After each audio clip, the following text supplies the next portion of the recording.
नमस्कार विद्यार्थी मित्रांनो, लेट्स कॉन्कर मॅथ्स या यूट्यूब चॅनलवरती तुमचे मनापासून स्वागत। आज आपण इयत्ता 8वी विषय गणित घटक चाचणी परीक्षा पहिली याची आपण प्रश्नपत्रिका सोडवणार आहोत। तर बघूया पहिला प्रश्न काय आहे। प्रश्न पहिला खालील उपप्रश्नांची पर्यायी उत्तरे लिहा। त्यातलं पहिलं आहे संपात बिंदू मध्यगेस या गुणोत्तरात विभागतो। म्हणजे मध्यगांचा जो संपात बिंदू आहे तो त्या मध्यगांना कोणत्या गुणोत्तरात विभागतो, तर तो 2:1 या गुणोत्तरामध्ये विभागत असतो। म्हणजे पर्याय क्रमांक ए आहे। तर इथं तुम्ही ए लिहायचं आहे कारण इथं आपल्याला पर्यायी उत्तर लिहा। दुसरं उदाहरण घेऊया। पुढीलपैकी कोणती संख्या ही नैसर्गिक संख्या आहे। पर्याय दिले आपल्याला 2.1/3 -7 -2.1/3 आणि 7। आता नैसर्गिक संख्या म्हणजे मोज संख्या। नैसर्गिक संख्या 1 2 3 4 म्हणजे सगळ्या धनपूर्णांक संख्या। म्हणजे या ठिकाणी कुठली संख्या आहे 7, म्हणजे पर्याय डी। पुढचं आहे m-4 आणि m+6 या दोन द्विपदींचा आपल्याला गुणाकार विचारलेला आहे। तर हा गुणाकार करताना इथं पहिले पद जे आहे ते दोन्ही कंसांमध्ये समान आहे। मग m² अधिक दुसऱ्या दोन्ही पदांची इथं बेरीज -4 अधिक 6 गुणिले पहिले पद m अधिक -4 गुणिले 6 याप्रमाणे हे तुम्हाला सोडवायचं आहे। मग आता m² -4 आणि +6 इथं चिन्ह वेगवेगळे आहे, चिन्ह भिन्न आहेत। जर चिन्ह भिन्न असतील तर त्यांची वजाबाकी करा आणि मोठ्या संख्येचं चिन्ह द्या। मग 6 मधनं 4 गेले 2 गुणिले m 2m आणि मोठ्या संख्येचं चिन्ह अधिक आणि इथे सुद्धा अधिक आहे, अधिक गुणिले अधिक अधिक होतं म्हणून अधिक 2m। आता इथं भिन्न चिन्हांचा गुणाकार आहे। भिन्न चिन्हांचा गुणाकार नेहमी ऋण येतो। मग 6 चोक 24 -24 आलं। मग वजा गुणिले अधिक वजा होतं म्हणजे -24, ज्याचं उत्तर आलेलं आहे m² अधिक 2m -24। आता m² अधिक 2m -24 पर्याय चिन्ह व्यवस्थित बघा कारण इथे सगळे सारखेच पर्याय आहेत, चिन्ह फक्त वेगवेगळे आहेत। m² अधिक 2m -24 म्हणजे पर्याय क्रमांक ए आहे। इथं अधिक दोन्ही ठिकाणी आहे, इथं दोन्ही ठिकाणी वजा आहे, इथं वजा आहे, इथं अधिक आहे। म्हणजे संख्या त्याच आहेत, फक्त चिन्ह बदललेलं आहे। म्हणून व्यवस्थित निरीक्षण करून पर्याय क्रमांक अशा उदाहरणांमध्ये निवडायचा असतो। तर इथं येणार आहे पर्याय क्रमांक ए। विशाल कोन त्रिकोणाचा लंब संपात बिंदू कोठे असतो। आता लंब संपात बिंदू म्हणजे शिरोलंबांचा संपात बिंदू। तर विशाल कोन त्रिकोणाचा शिरोलंबांचा संपात बिंदू म्हणजेच लंब संपात बिंदू हा त्रिकोणाच्या बाह्य भागात असतो, म्हणजे पर्याय बी। दोन समांतर रेषांना एका छेदिकेने छेदले असता टिंबटिंब कोन तयार होतात। तर 8 कोन तयार होतात। दोन समांतर रेषांना एका छेदिकेने छेदले तर 8 कोन तयार होतात, पर्याय क्रमांक सी। पुढचं उदाहरण 6वं उदाहरण 5⁷ भागिले 5⁹ आता हे घातांकांच्या नियमावरती हे उदाहरण आहे। आता इथं पाया समान आहे आणि भागाकार आहे। पाया समान असेल भागाकार असेल तर घातांकांची वजाबाकी होते। म्हणजे इथं 5⁷ वजा 9 7 वजा 9 बरोबर 5चा आता 7मधनं 9 जात नाही, म्हणजे इथं भिन्न चिन्ह आहेत म्हणून 9मधनं 7 गेले 2 आणि मोठ्या संख्येचं चिन्ह म्हणजे इथं ऋण 2 आहे। 5चा दुसरा घात। आता जर हा धन करायचा असेल आपल्याला तर हा छेदस्थानी गेल्यावरती धन होणार आहे, म्हणजे 5चा इथं 1/5चा दुसरा घात। आता हा पर्याय किंवा हा पर्याय हे दोन पर्याय त्या ठिकाणी आपल्याला यापैकी कोणता आहे तो शोधायचा आहे। आता इथं 5�16 आहे, हा नाही, 5चा वर्ग आहे, पण आपलं उत्तर आहे 5चा -2 आहे, म्हणजे हा येणार नाही। जर तो धन झाला तर तो छेदस्थानी येणार आहे, म्हणजे हा पर्यायसुद्धा नाही। आता 5चा -2 म्हणजे हा पर्याय आहे। आता इथं 5×63 इथं घातांकांचा गुणाकार दिला आहे. घातांकांचा गुणाकार होत नाही कारण इथं भागाकार आहे. पाया समान असेल, भागाकार असेल तर घातांकांची वजाबाकी करा. म्हणजे 5चा वजा 2 घात हा पर्याय आहे, पर्याय सी. घटक चाचणी परीक्षा ही 20 गुणांची असते. आता पहिला प्रश्न आपण बघितला, पर्याय निवडा, तो 6 गुणांचा आहे. आणि आता हा दुसरा जो प्रश्न आहे, खालील उपप्रश्न सोडवा कोणतेही 2, हा 4 गुणांचा आहे. म्हणजे इथं आपल्याला 3 उदाहरणं दिलेली आहेत, त्यातली कुठलेही 2 आपल्याला सोडवायची असतात. आता त्यातलं पहिलं घेऊया आपण. घातांक वापरून पुढील संख्या लिहा. 729चे वर्गमूळ. आता हे आपल्याला शब्दात दिलेलं आहे, अक्षरात दिलेलं आहे. हे आपल्याला घातांक वापरून लिहायचं आहे. मग 729चे वर्गमूळ, मूळ जे आहे ते नेहमी या ठिकाणी घातांकात छेदस्थानी लिहायचं आहे. फक्त वर्गमूळ आहे म्हणून 1/2. 729चा घातांक आला 1/2. तसंच आता 40चे 7वे मूळ. मग 40 7वे मूळ म्हणजे छेदस्थानी 7 येणार, 1/7. 40चा घातांक आला 1/7. अशा पद्धतीने तुम्हाला घातांकावरची उदाहरणं सोडवायची आहेत. दुसरा प्रश्न आहे त्यातला, पुढील संख्यांमधील लहान मोठेपणा ठरवा. आपल्याला इथं 2 अपूर्णांक दिलेले आहेत, 15/12 आणि 7/16. आता इथं ए बरोबर, आता हे A/B आहे आणि C/D. म्हणून त्यांनी ए बरोबर 15, बी बरोबर 12, सी बरोबर 7 आणि डी बरोबर 16. A/B आणि C/D असे 2 अपूर्णांक घेतलेले आहेत आणि म्हणून या ठिकाणी आपल्याला ABCDच्या किमती इथं दिलेल्या आहेत. आता इथं आपण तिरकस गुणाकार करतो. जेव्हाही लहान मोठेपणा ठरवायचा असतो तेव्हा तिरकस गुणाकार करायचा असतो. म्हणून A×D म्हणून इथं दिलेलं आहे A×D. आता A×D इथं काय आहे तर 15×16. मग 15×16 हा गुणाकार केला आपण तर 15×9 हा आले 9, 15×1 15 आणि 9 24, 240. आणि B×C हा इथं तिरकस गुणाकार आहे. बी आणि सीच्या किमती आहेत 7 आणि 12 म्हणून 12×7 12×7 84. आता इथं 240 आणि 84 या दोघांमध्ये कोणती संख्या मोठी आहे हे आपल्याला या ठिकाणी लिहायचं आहे. म्हणजे इथं 84 दिलेला आहे, इथं येणार आहे 240. परंतु 240 हा 84पेक्षा मोठा आहे. 240 हे कुणाचं उत्तर आलेलं आहे तर A×D आलेला आहे. म्हणून A×D हा गुणाकार B×C पेक्षा मोठा आहे. म्हणून A/B हा अपूर्णांक C/D पेक्षा मोठा आहे. मग A/B कुठला अपूर्णांक आहे तर 15/12 आहे. म्हणून 15/12 हा अपूर्णांक 7/16 पेक्षा मोठा आहे. अशा पद्धतीने जर कृती दिलेली असेल तर कृती आपल्याला त्या ठिकाणी व्यवस्थित ते बॉक्स योग्य संख्या त्या ठिकाणी लिहिली गेली पाहिजे. आणि ते अगदी सोपं असतं. जर तुम्ही थोडंसं निरीक्षण केलं उदाहरणाचं तर तुम्हाला ते सहज लक्षात येतं. आता इथं 15×16 हा गुणाकार आपल्याला करता येतो. मग तुम्ही उत्तर लिहू शकता 12×7. मग इथं थोडासा विचार केला की दोघांमध्ये कोणती संख्या मोठी आहे. म्हणजे हे बॉक्स आपल्याला सहज भरता येतात. कृती अवघड नसते, अगदी सोपी असते. फक्त थोडासा त्या ठिकाणी आपल्याला विचार करावा लागतो. आता पुढचं उदाहरण दिलेलं आहे, विस्तार करा P+Q+3 कंसाचा वर्ग. आता याचं सूत्र आहे A+B+C कंसाचा वर्ग A वर्ग अधिक B वर्ग अधिक C वर्ग. तुम्हाला दिलेल्या तीनही संख्यांचा इथं वर्ग करा. अधिक 2×AB पहिली आणि दुसरी संख्या, अधिक 2×BC दुसरी आणि तिसरी संख्या, अधिक 2×AC म्हणजे A वर्ग अधिक B वर्ग अधिक C वर्ग तिघांचा वर्ग अधिक 2 पहिली संख्या गुणिले दुसरी संख्या म्हणून 2AB अधिक 2BC अधिक 2AC. या सूत्रानुसार आपल्याला हे उदाहरण सोडवायचं आहे.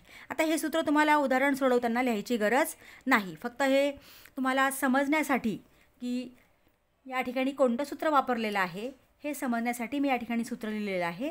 परीक्षेत तुम्हाला हे सूत्र लिहायची गरज नाही, तुम्ही डायरेक्ट उदाहरण सोडवायचं आहे. P+Q+3 कंसाचा वर्ग. आता या सूत्रानुसार इथं काय येणार P वर्ग अधिक Q वर्ग अधिक 3चा वर्ग. पहिल्यांदा सगळे सूत्राप्रमाणे लिहून घ्या. ए वर्ग अधिक बी वर्ग अधिक सी वर्ग म्हणून पी वर्ग अधिक क्यू वर्ग अधिक 3चा वर्ग अधिक 2 गुणिले ए बी. 2 ए बी म्हणजे काय? 2 गुणिले ए बी म्हणजे इथे काय येणार? 2 गुणिले पी क्यू. 2 पी क्यू अधिक 2 बी सी. 2 बी सी म्हणजे दुसरा आणि तिसऱ्या संख्येचा गुणाकार. इथे काय येणार? क्यू गुणिले 3. मग 2 क्यू गुणिले 3. क्यू 3 लिहिण्यापेक्षा क्यू गुणिले 3 लिहा. संख्या असेल तर गुणाकाराचं चिन्ह वापरा, कारण इथं आपल्याला गुणाकार करायचा आहे. अधिक 2 गुणिले ए सी. पहिली संख्या आणि तिसरी संख्या म्हणजे इथे काय येणार? पी गुणिले 3. बरोबर. आता इथं अक्षरांचा तर वर्ग होत नाही, तो आहे तसाच लिहायचा आहे. पी वर्ग अधिक क्यू वर्ग अधिक आता 3चा वर्ग 9 अधिक 2 पी क्यू.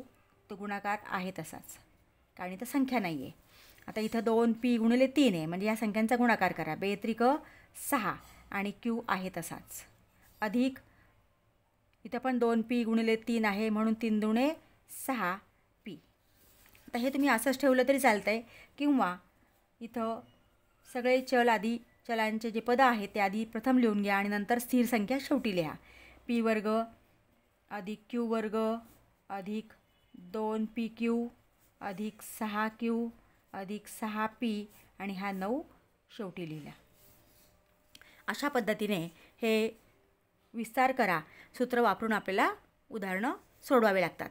त्यासाठी तुमचं सूत्र पाठ असणं आवश्यक आहे आणि म्हणून तुम्हाला जी सूत्र आहेत विस्तार करायची ती सगळी सूत्र तुम्ही पाठ करा आणि याचा उपयोग तुम्हाला 9वी 10वीला सुद्धा करायचा असतो. पुढचा 3रा प्रश्न घेऊया. खालील उपप्रश्न सोडवा. कोणतेही 2. 6 गुणांचा हा प्रश्न आहे. म्हणजे इथं प्रत्येक उदाहरण हे 3 मार्काला विचारलेलं आहे. इथं 3 उदाहरणं आहेत. कोणतेही 2 तुम्हाला सोडवायचे आहेत. आता आपण 3ही उदाहरणं सोडवणार आहोत. आता 18/42 ही परिमेय संख्या दशांश रूपात लिहा. आता 18ला आपल्याला 42ने भागायचं आहे. आता 18ला 42ने भागायचं म्हटलं की आपल्याला 42चा पाढा येत नाही, गुणाकार करावा लागतो.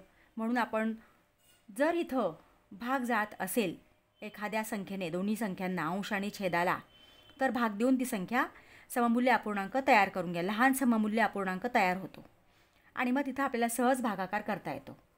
18/42. आता 18 आणि 42ला 2ने भाग जातो आहे म्हणून 2 × 18, 2 × 4 आणि 2 × 2. हा झाला याचा सममूल्य अपूर्णांक तयार. 9/21. आणि मग आता 9/21ला आपल्याला भाग सहज देता येतो. आता इथं 9ला आपल्याला 21ने भाग द्यायचा आहे. तुम्ही 18/42 भागाकार केला किंवा 9/21 भागाकार केला तर उत्तर सारखंच येतं. आता इथं 9ला भाग जात नाही म्हणून 0. इथं आपण 0 घेतला तर 21×4 = 84. विद्यार्थी मित्रांनो, गुणाकार किंवा भागाकार करायचा असेल तर त्यासाठी तुमचे पाढे पाठ असणं आवश्यक आहे. आणि पाढे पाठ करा म्हणजे आपल्याला उदाहरण सोडवताना जो वेळ लागतो तो फार कमी लागतो. कारण तुम्हाला प्रत्येक पाढा जर नसेल तर तुम्हाला पाढा पाठ नसेल तर तुम्हाला इथं गुणाकार करत बसावा लागतो की कोणत्या संख्येने भाग जातो आहे, कोणत्या संख्येने भाग जातो आहे. पण जर पाढा पाठ असेल तर तुमच्या पटकन लक्षात येतं. आता 21×84 आपण या ठिकाणी भाग दिलेला आहे. 10तनं 4 गेले 6, हातचा 1, 8 आणि 1 9, 9तनं 9 गेले 0. इथं आपण 0 घेतला. आता 21ने आपल्याला 60ला भाग द्यायचा आहे. तर 21 × 63 होतात म्हणजे 3चा भाग जाणार नाही. 21 दुणे 42, 10तनं 2 गेले 8, हातचा आला 1, 4 आणि 1 5, 6तनं 5 गेले 1 म्हणजे बाकी उरलेली आहे 18. आपण 0 घेतला. 180 झाले. आता 180ला आपल्याला भाग द्यायचा आहे. तर 21 7 147 होतात. 21 8 168, 21 8 168, 10मधनं 8 गेले 2, हातचा 1 आला, 6 आणि 1 7, 8मधनं 7 गेले 1, 1तनं 1 गेला 0, 12 उरले. आपण त्याच्यावरती 0 घेतला. 120 झाले. तर 120ला आपल्याला आता 21ने भाग द्यायचा आहे. 21 5 105, 10तनं 5 गेले 5, हातचा 1, 2तनं 1 गेला 1, 1तनं 1 गेला 0, बाकी 15 उरले. आपण 0 घेतला. आता 150ला आपल्याला भाग द्यायचा आहे. तर 21 7 147. 10 7 गेले 3, हातचा 1, 4 आणि 1 5, 5 5 गेले 0, 1 1 गेला 0, इथं आपण 0 घेतला. तर 30ला आपल्याला भाग द्यायचा आहे 21ने. मग 21 1 21. 10 1 गेला 9, हातचा 1, 2 आणि 1 3, 3 आता 3 गेले 0, बाकी 9 उरले. इथे सुद्धा आपल्याला 9च भागाकाराला सुरुवातीला 9च संख्या होती. म्हणजे जर तुम्ही हा भागाकार केला तर पुन्हा तो 4 2 8 5 7 1 या क्रमाने येणार आहे. म्हणजे हा भागाकार संपत नाही. हा अखंड आवर्ती दशांश रूप या ठिकाणी आपल्याला मिळत आहे. मग आता ही संख्या पुन्हा इथं पुढं भागाकार करायची गरज नाही. तर 18/42 याचं उत्तर आलेलं आहे 0.4 2 8 5 7 1. आणि ही संख्या पुन्हा 4 पासून आवर्ती होणार आहे, रिपीट होणार आहे, म्हणून ही आवर्ती दशांश परिमेय संख्या आहे. म्हणजे अशा पद्धतीने त्याच्यावरती आपल्याला रेघ द्यायची आहे.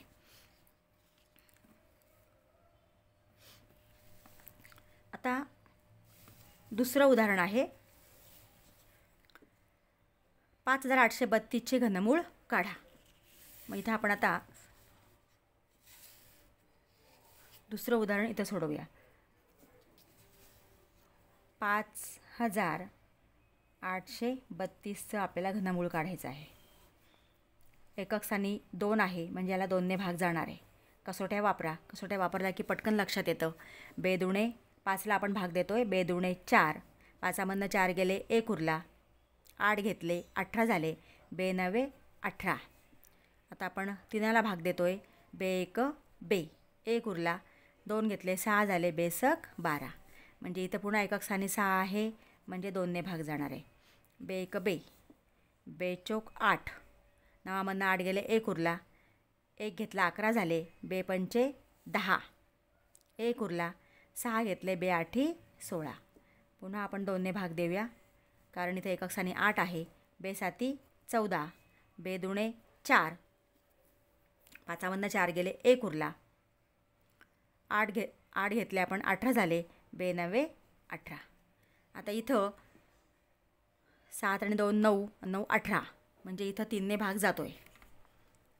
मग आपण 3ने भाग देऊ. तुम्ही 9ने भाग दिला तरी चालतोय, किंवा 729 कुणाचा घन आहे हे जर आपलं पाठ असेल तर आपण या ठिकाणी सहज भागाकार करू शकतो. आता 3ने जर आपण भाग दिला तर आपल्याला जास्त वेळा भाग द्यावा लागेल. पण 729 हा 9चा घन आहे, म्हणजे इथं 9ने भाग जातोय. 9 8 72. 72ला आपण भाग दिला. 9 8 72, 9 1 9. पुन्हा आपण 9ने भाग दिला. 9 9 81. पुन्हा 9ने भाग दिला. 9 1 9.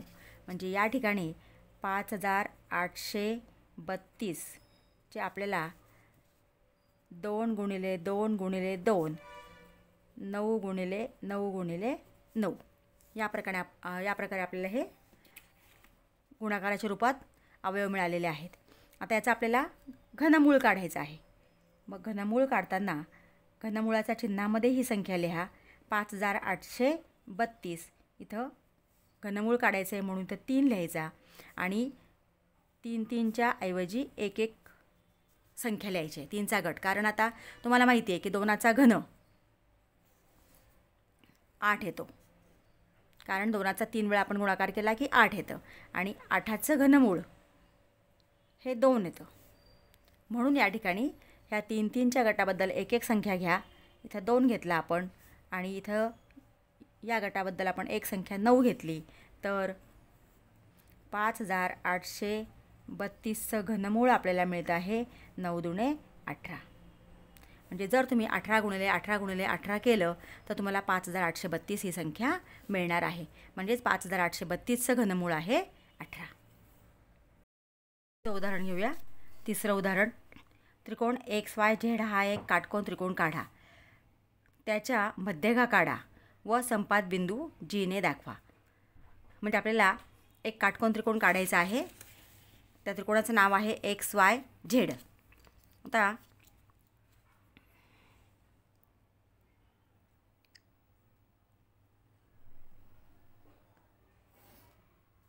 ही आपण खालची बाजू काढली. काटकोन त्रिकोण म्हणून 90 अंशाचा कोन करणारा आपल्याला किरण काढायचा आहे. हा इथं 90 अंश.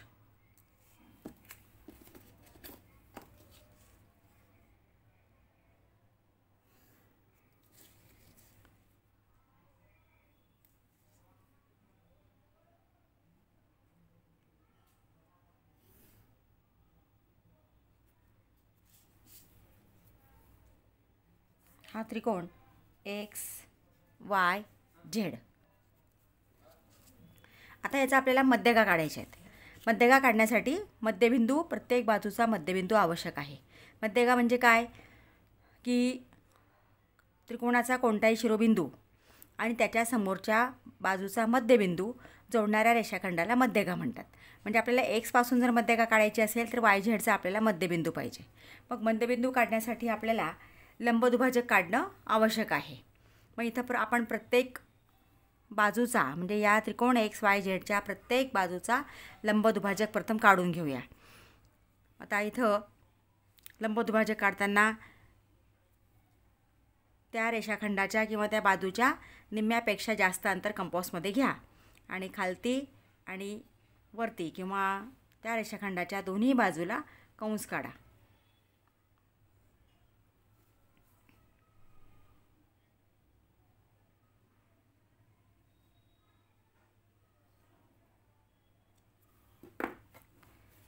हा बिंदू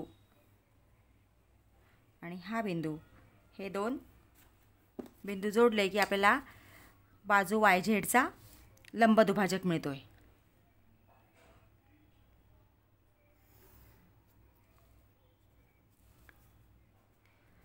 हा जो बिंदू आहे हा बिंदू समजायला आपण डी नाव देऊया. हा वाय झेडचा मध्यबिंदू आहे. तर हा मध्यबिंदू आपण एक्सला जोडला की आपल्याला ही मध्यगा मिळणार आहे. अशा पद्धतीने आपल्याला तीनही बाजूंचे मध्यबिंदू काढून ते मध्यबिंदू त्या बाजूच्या समोरचा जो शिरोबिंदू आहे त्या शिरोबिंदूला आपल्याला जोडायचा आहे. आता आपण एक्स झेड या बाजूचं लंबदुभाजक काढायचं आहे. मग एक झेडच्या निम्म्यापेक्षा जास्त अंतर घेतलं आपण. इथं दोन्ही बाजूला कंस काढले.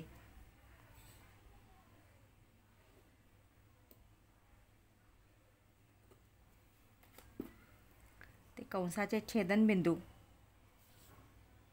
खूण करून घ्या म्हणजे आपल्याला जोडताना व्यवस्थित जोडता येतं.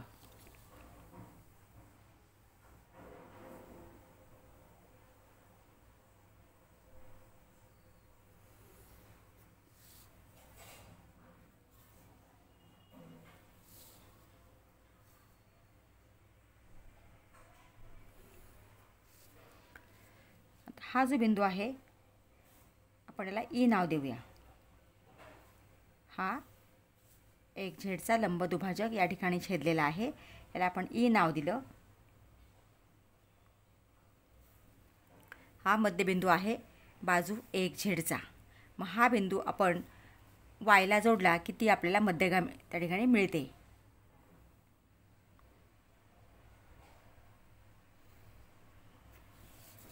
आता ह्या दोन बाजूंचा आपण काढला आहे. आता आपल्याला एक्स वाय बाजूचा लंबदुभाजक काढायचा आहे.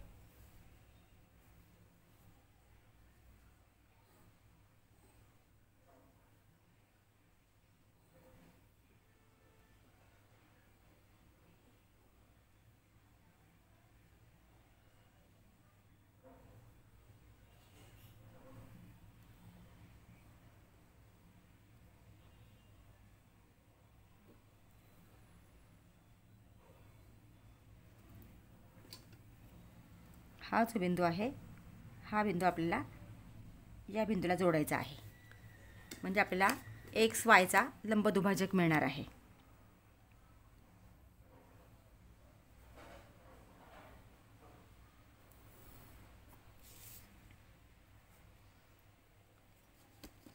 आणि हा मध्यबिंदू आहे डी ई एफ.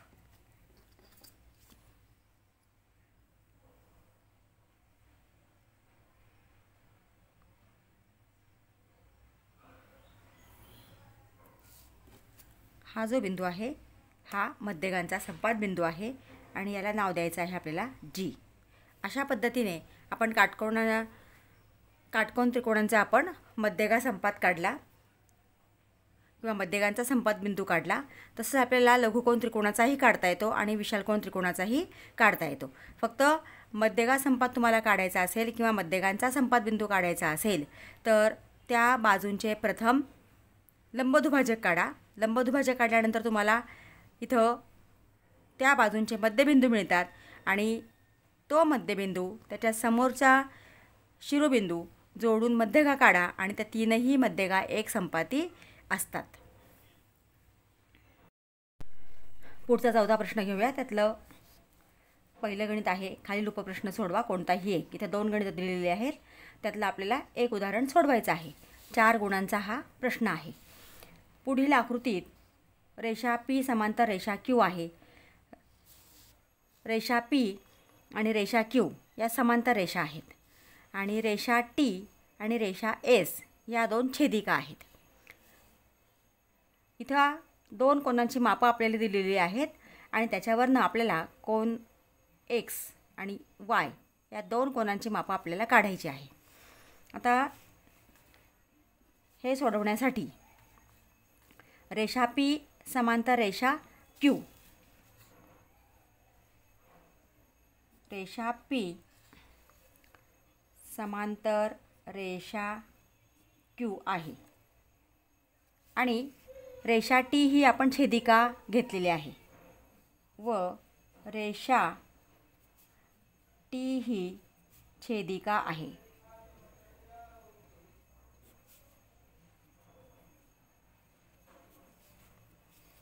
आता हा कोन इथं X कोन दिलेला आहे.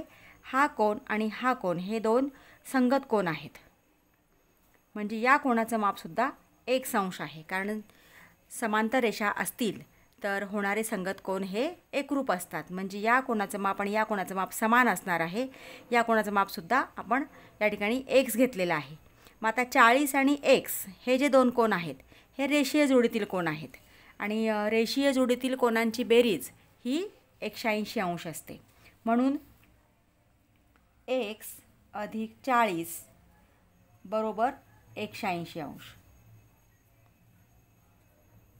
रेषीय जोडीतील कोन.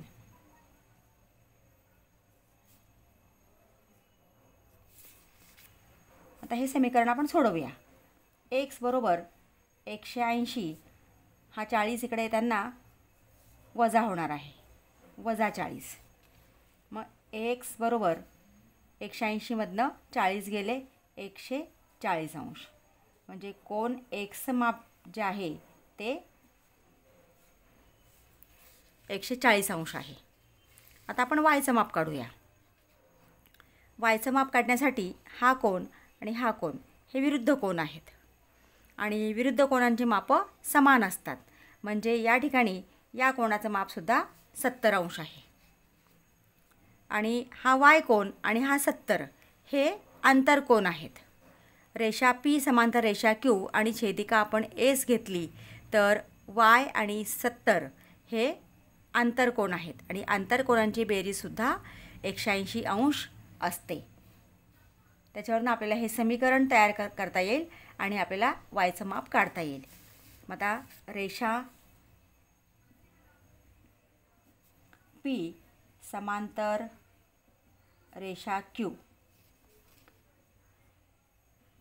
रेषा S ही छेदिका आहे.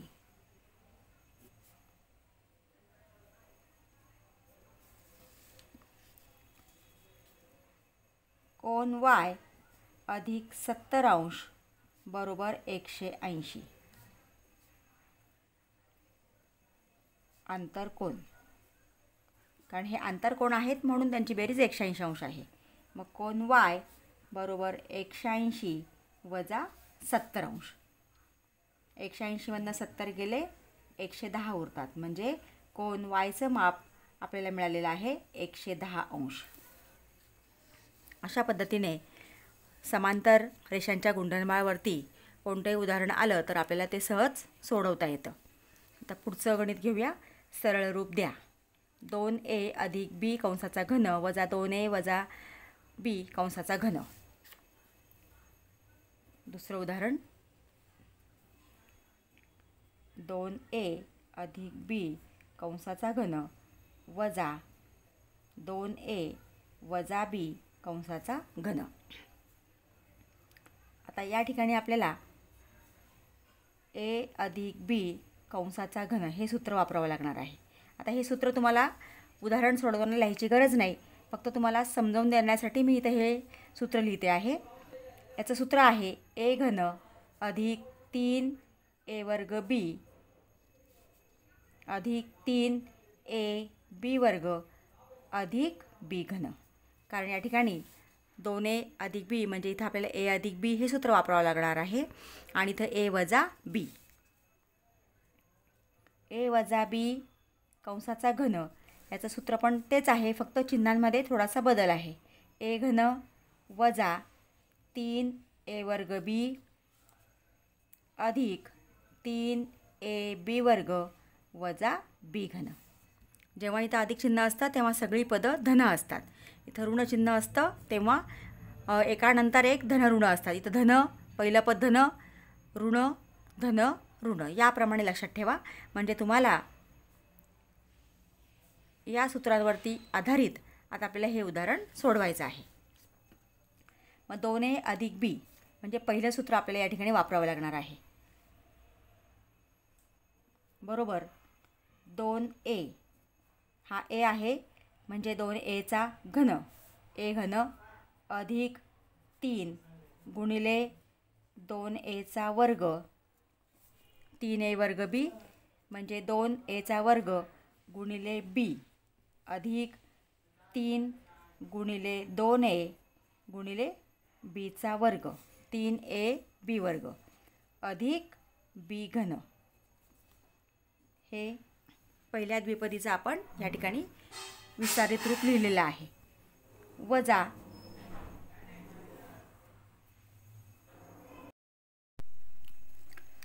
वजा आता आपल्याला 2a वजा b कंसाचा घन याचं विस्तारित रूप लिहायचं आहे. म्हणून या सूत्राप्रमाणेच आहे. आता दुसरं सूत्र वापरावं लागेल, फक्त इथं चिन्ह बदलणार आहेत. मग 2a कंसाचा घन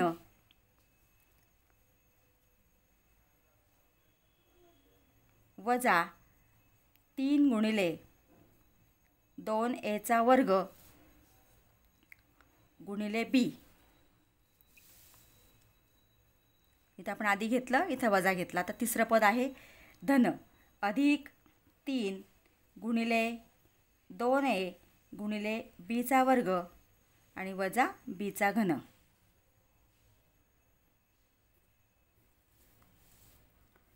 आता इथं प्रथम ज्यांचे वर्ग किंवा घन आहे त्या पदांचे आपण वर्ग घन करून घेऊया. 2aचा घन आता 2चा घन 8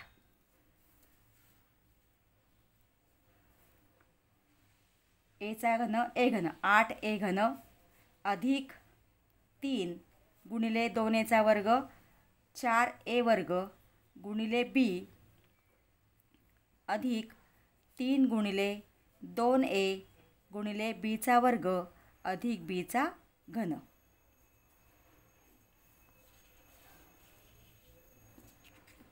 तसंच पुढच्या कंसातलं पण आपण करून घेऊया. वजा 2aचा घन 8a घन वजा 3 गुणिले 2aचा वर्ग 4a वर्ग गुणिले b आहे तसाच अधिक 3 गुणिले 2a गुणिले bचा वर्ग वजा bचा घन. मग आता या ठिकाणी हे दोन्ही कंस आपल्याला सोडवायचे आहेत. आता पहिल्या कंसाला कुठलंही चिन्ह किंवा संख्या गुणिले वगैरे नाही आहे, त्याच्यामुळे पहिला कंस आहे तसाच येणार आहे. 8a घन अधिक 4 त्रिक 12a वर्ग b. दोघांचा आपण गुणाकार केला 4 त्रिक 12 आणि a वर्ग b अधिक 3 दुणे 6a b वर्ग अधिक बी घन. आता कंसाच्या बाहेर या ठिकाणी वजा चिन्ह आहे, म्हणजे वजाने पुढच्या संख्यांना गुणल्यानंतर त्यांचं चिन्ह बदलणार आहे. मग वजा गुणिले अधिक वजा होणार, वजा 8a घन. वजा गुणिले वजा अधिक होणार, 4 त्रिक 12 a वर्ग b.